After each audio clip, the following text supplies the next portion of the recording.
So hi hello every one. இன்னைக்கு ஒரு இன்ஸ்பைரிங்கான story எடுத்து வந்திருக்கேன். கண்டிப்பா இந்த கதையோட முடிவில் எல்லாருக்குள்ளேயும் ஒரு நம்பிக்கை வரும். ஏன்னா அவ்வளோ ஸ்ட்ராங்கான கண்டென்ட் கொண்ட கதை இது. இந்த ஸ்டோரி நிறைய பேருக்கு தெரிஞ்சிருக்கலாம். ஸோ தெரியாதவங்க கேட்டுக்கோங்க.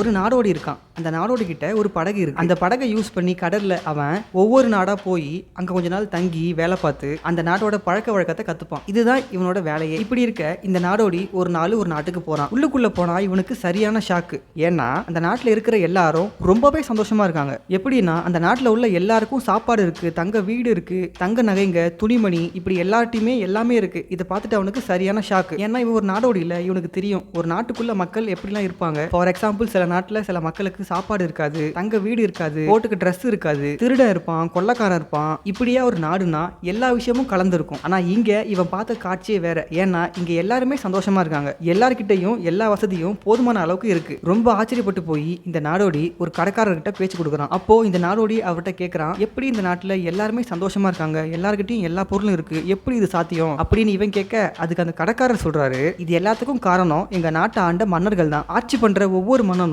ஒவ்வொரு விதமான புது ஐடியாவை எடுத்துட்டு வருவாங்க. அதனாலதான் இந்த நாடு இவ்வளவு செழிப்பா இருக்குன்னு அந்த கடைக்காரர் சொல்றாரு. இந்த நாடோடி அவர்கிட்ட கேட்கறான், ஓ அப்படியா, ரொம்ப சந்தோஷம், நான் உங்க அரசரை பார்க்க முடியுமா, அவர் இந்த பக்கம் வருவாரான்னு அவர் கேட்க, அந்த கடைக்காரர் சொல்றாரு, இல்லப்பா எங்களுக்குன்னு இப்போதைக்கு அரசன் யாரும் இல்ல, இனிமே யாராச்சும் வந்தாதான் உண்டு அப்படின்னு சொல்றாரு. இவனுக்கு சரியான ஷாக்கு, சரியான குழப்பம். அரசரே இல்லைன்னு சொல்றீங்க, எப்படி இவ்வளவு செழிப்பா இருக்கீங்க, அப்புறம் யார் உங்களை ஆட்சி பண்றது, இது வரைக்கும் யார் உங்களை ஆட்சி பண்ணாங்க, இது எப்படி சாத்தியம்னு இவன் ஏகப்பட்ட கொஸ்டின் கேட்கறான். அந்த கடைக்காரர் சொல்றாரு, இருப்பா நான் உனக்கு எல்லாத்தையும் தெளிவா சொல்றேன். இந்த நாட்டை பொறுத்த வரைக்கும் யாரு வேணாலும் அரசன் ஆகலாம், அதாவது யாரு வேணாலும் அரியணையில உட்காரலாம். ஆனா அதுக்கு ஒரு நிபந்தனை இருக்கு. என்னன்னா இந்த நாட்டை யாரு வேணாலும் ஆட்சி பண்ணலாம், ஆனா அவங்க 3 வருஷம் மட்டும்தான் அந்த நாட்டை ஆட்சி பண்ண முடியும். அந்த 3வது வருஷம் முடிவுல இங்க இருக்கிற மந்திரிகள்லாம் சேர்ந்து அந்த அரசனை கொண்டு போய் பக்கத்துல உள்ள ஒரு தீவுல விட்டுருவாங்க. அந்த தீவு ரொம்பவே மோசமா இருக்கும். ஏன்னா அங்க வெறும் முள்ளு மரம், பெரிய பெரிய பாறை, பாம்பு, தேளு, பல்லின்னு மனுஷங்க அங்க வாழவே முடியாது. யாரை கொண்டு போய் விட்டாலும் ஒரே வாரத்துல அவங்க செத்து போயிடுவாங்க. இதுதான்ப்பா விஷயம், இத்தனை வருஷமா நாங்க இதை தான் ஃபாலோ பண்ணிட்டு வரோம்னு அந்த கடைக்காரர் சொல்றாரு. இந்த நாடோடியும் எல்லா கதையும் கேட்டுட்டு, ஓ அப்படியா சரிங்கன்னு சொல்லிட்டு வழக்கம் போல அந்த நாட்டுக்குள்ள போயிட்டு ஏதோ ஒரு வேலை செஞ்சுக்கிட்டு இருக்கான். 2 நாள் கழிச்சு திரும்ப அந்த கடைக்கார கிட்டே வரான். வந்து அவன் கேட்கறான், நான் உங்க நாட்டோட அரசனாக முடியுமா, எனக்கு அந்த வாய்ப்பு கிடைக்குமான்னு கேட்கறான். உடனே அந்த கடைக்காரரு அந்த நாட்டு மந்திரி கிட்ட அவனை கூட்டு போறாரு. அங்க போய் அந்த மந்திரி அந்த நாடோடிக்கு எல்லா விஷயத்தையும் தெளிவா சொல்லிடுறாரு. இதுதான் விஷயம், இப்படிதான் நடக்கும், 3 வருஷம் கழிச்சு அவங்க கொண்டு போய் அந்த தீவுல விட்டுருவோம், இப்படி எல்லாத்தையும் தெளிவா சொல்ல அவனும் எல்லாத்துக்கும் சரின்னு சொல்றான். கரெக்டா ஒரு வாரம் கழிச்சு அந்த மந்திரிகள்லாம் சேர்த்து அவனை அரசனாக்குறாங்க. அந்த நாட்டு மக்கள் எல்லாருக்கும்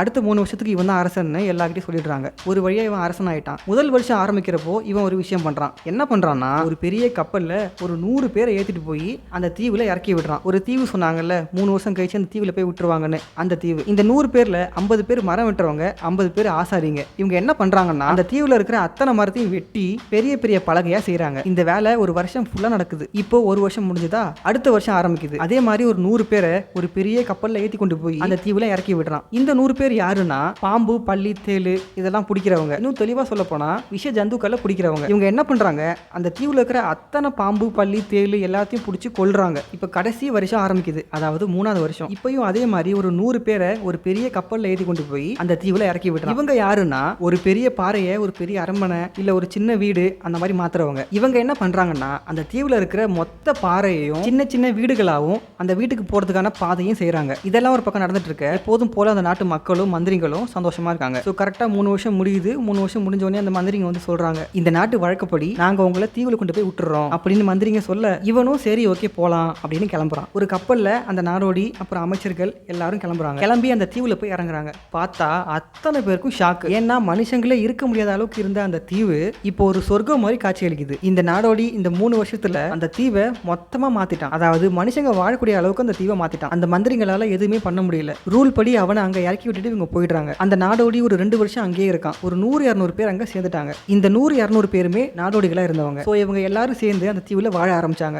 இப்போ அந்த தீவுக்கு அரசன் யாருன்னா இவன் தான். ஏன்னா இந்த தீவை உருவாக்குனதே இவன் தான். சொந்தமா ஒரே ஒரு படகு மட்டும் வச்சிருந்த இவன் இன்னைக்கு ஒரு பெரிய தீவுக்கே சொந்தக்காரனா இருக்கான், அதாவது அரசனா இருக்கான். இந்த கதையோட முடிவுரை பாத்தீங்கன்னா, நம்ம தளபதி சொல்ற மாதிரி நம்ம யாரு, நம்ம எங்கேருந்து வந்தோங்கிறது மேட்டர் கிடையாது, நம்மளால என்ன முடியுங்கிறது தான் மேட்டர். நமக்கு என்ன வேணுமோ, நமக்கு என்ன தேவையோ அதை ஆழமா மனசுல பதிய வச்சுக்கிட்டு அதுக்காக நேர்மையா உழைச்சோம்னா யார் வேணாலும் எதை வேணாலும் எப்ப வேணாலும் அடையலாம்.